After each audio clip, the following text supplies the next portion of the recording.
What's up, everybody? This is Whiskey in the Six. I'm Rob. It's Robbie Burns Day. What better way to celebrate than with a scotch? He was a legend in Scotland. I have a little bit of information about Robbie Burns I will be getting to over here. The PR company for Highland Park sent me this. Highland Park 10-year-old. You see the 10 years right there. All right. They also sent me a lovely Highland Park Glencairn glass. And through their partnership with the Heathy Butcher, there's 3 locations in the GTA, I got some Haggis. I believe I'm pronouncing that right. I may not be. Because it's Robbie Burns Day, a lot of people celebrate the Robbie Burns supper, which includes haggis in the supper.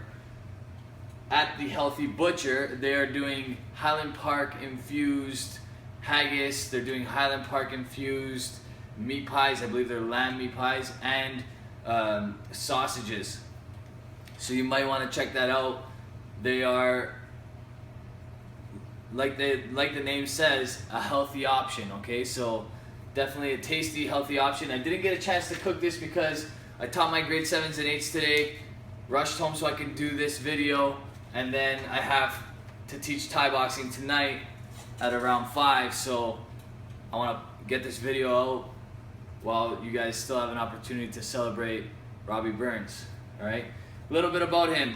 He was a Scottish icon that lived in the 1700s.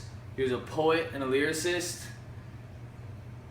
Okay, every year on his birthday, on his day, the day of his birth, January 25th, they celebrate Robbie Burns Day because he had a big role in Scottish history. First of all, he was a major influence in Scotland overall. Okay, so that's mainly why he's celebrated. He's an icon, a legend, and a lot of people love and respect his poetry, his writing, and his way of thinking. Okay, he was a very forward thinker.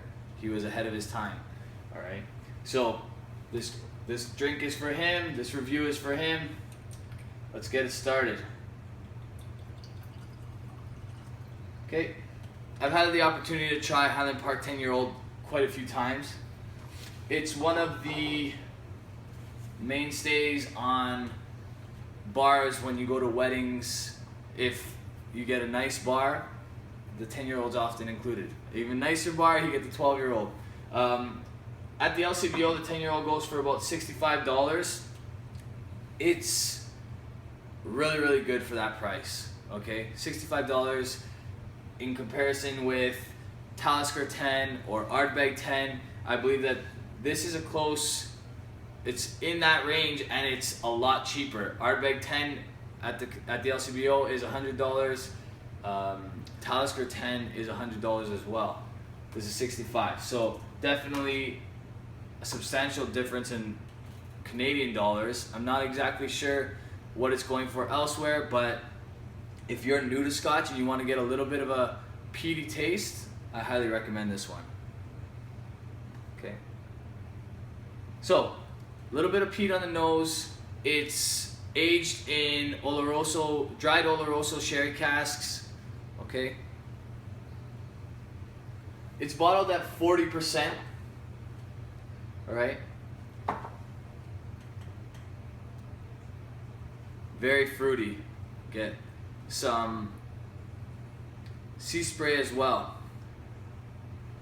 I think this is the first Highland Park that I reviewed. I know I showed a few in previous videos, but I never actually reviewed a Highland Park just yet. So Highland Park is located on an island called Orkney. It's the northernmost part. It's the northernmost distillery in Scotland. Okay, so the furthest north. It's not on the mainland. It's not a highland. It's an island Scotch. Okay, so the Orkney Scotch. It's called Highland Park, but it's from Orkney. All right. I believe I'm pronouncing that correct. I could be wrong.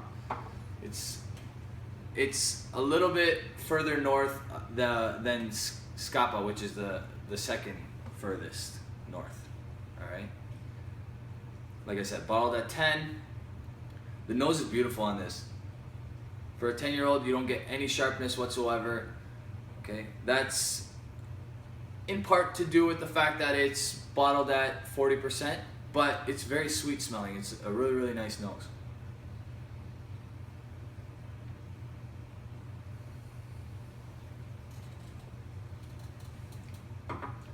A light peat, light sea spray, fruity.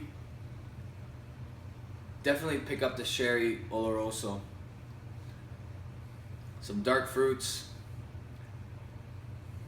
some chocolate. I'm gonna say leaning towards a dark chocolate, but some vanilla as well. It's sweet though. It's not overly sweet at all, but it has a really nice sweetness. This is perfect introduction to peaty Scotch because it's not overly peaty at all.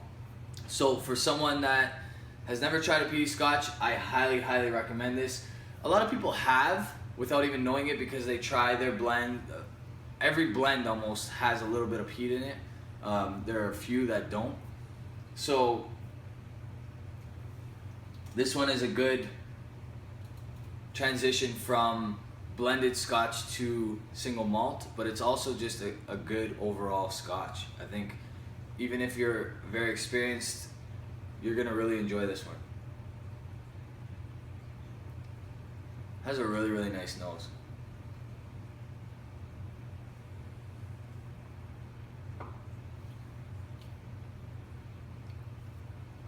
See, this is a prime example of how age is not the biggest deal when it comes to Scotch. It's all about the casks that they use, the quality of the production of the whiskey. This is a very, very good Scotch. At $65, it's a steal in my opinion. It's 10 years old. That's probably older than many of the no age statements out there that are double the price, if not more. So this is a definite buy in my opinion. This is an A. Excellent stuff. $65, you cannot go wrong. And that's it. Happy Robbie Burns Day to everybody. If you like this video, before I end, make sure you check out the Heathy Butcher. They are, like I said, located in 3 different locations in Toronto. Okay, Highland Park is a very well-known product. All right, has a ton of respect. The 18-year-old is one of the highest rated whiskeys in the world. All right, they're world renowned for a reason. Really, really good stuff. So I highly recommend this product. Follow me on Instagram, Twitter, and Facebook at Whisky6 on Instagram, at Whisky_in_the_6 on Twitter, and at Rob Reviews on Facebook. I just want to talk about one more thing before I finish this video. Today is #BellLet'sTalk Day. If you #BellLet'sTalk on any Twitter or I can't remember all the details, but I know if you have a Bell phone and you text #BellLet'sTalk, 5 cents for every time that hashtag shows up goes to mental health and mental health awareness. So very, very important that you guys get those texts out there if you're from Ontario, especially because you probably deal with Bell in some way, shape, or form. So tweet it, text it, whatever you can do. All right, there's a lot of people suffering out there, so if you can help them out, it's a little thing. Just tweeting or texting doesn't do much on your end, but it can do a lot for somebody else. All right, cheers, guys.